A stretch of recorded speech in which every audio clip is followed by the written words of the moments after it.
les enjeux de recherche, on a assisté ces dernières années à un bon nombre d'études de prévalence. Et j'y participe. Je sais pour moi à quel point c'est important. En même temps, il faut quand même reconnaître que notre plus grand défi, c'est qu'on n'a pas de mesure étalon. Alors, n'ayant pas de mesure étalon, chaque étude bonifie les outils qui sont déjà existants, en rajoute d'autres en espérant toujours se rapprocher le plus possible d'une certaine mesure qui serait le plus près de la vérité, entre guillemets, parce que quelle vérité y a-t-il quand on considère que la personne âgée a aussi sa subjectivité sur la lecture de ce qui lui arrive. Donc, je vous dirais qu'un défi important, c'est d'arrimer nos connaissances pour réussir à avoir des outils méthodologiques qui nous permettent de faire des comparaisons. Et autant je comprends qu'on n'y était pas rendu, j'espère foncièrement qu'on y arrive bientôt pour réussir à comparer ce qu'on trouve à un endroit et à l'autre. Un autre défi pour moi de recherche qui est fort important, c'est de bien documenter les connaissances en matière de dynamique, de conditions favorables, de facteurs de protection, et ce pour chaque type de maltraitance.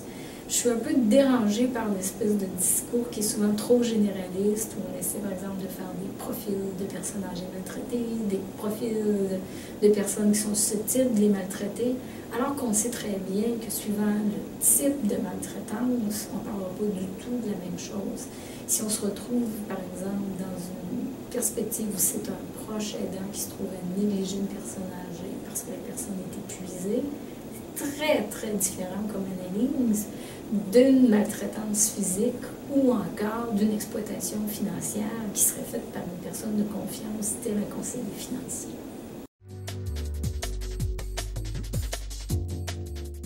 Au plan des politiques publiques, les défis sont de continuer à s'inscrire dans le plan de Madrid, c'est-à-dire le plan de 2002, pour s'assurer que tous les États se dotent de politiques. Et je pense qu'un des beaux défis qui nous attend, c'est maintenant de comparer, étant donné que le plan de 2002, ça fait déjà 13 ans, comment chacun des États a-t-il énoncé ses priorités, quel genre de budget il a été mis, comment on a structuré les services.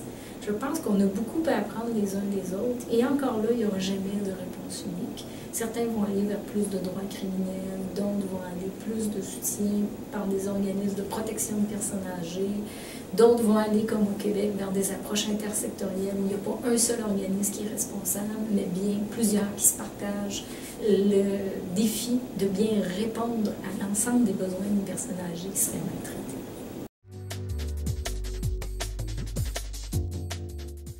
Les grands défis en pratique, je dirais, ces dernières années, ça a été de se rendre compte qu'il y a beaucoup de roulement dans le personnel et que les gens ont été formés ou sensibilisés, mais un certain nombre ne sont plus là. Donc, on se doit continuellement de rappeler non seulement les connaissances de base, mais aussi de proposer des mises à jour aux intervenants pour qu'ils aient accès rapidement à tout ce qu'on découvre qui peut nous permettre de les aider.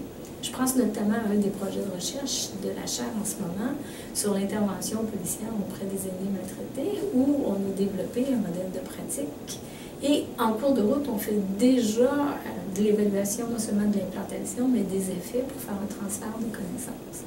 Pour faire en sorte que chaque praticien, dans sa propre fonction, dans son organisme, soit premièrement en mesure de reconnaître les situations de maltraitance et d'y réagir, mais aussi de travailler dans une perspective intersectorielle, c'est-à-dire de se mettre en dialogue les uns avec les autres pour construire collectivement une réponse la mieux adaptée possible aux besoins de la personne âgée.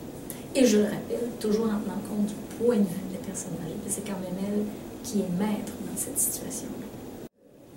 Je pense qu'au Québec, on est assez choyé au plan des pratiques, étant donné qu'on a un guide de référence assez complet qui a été produit en 2013 et qui est actuellement en révision.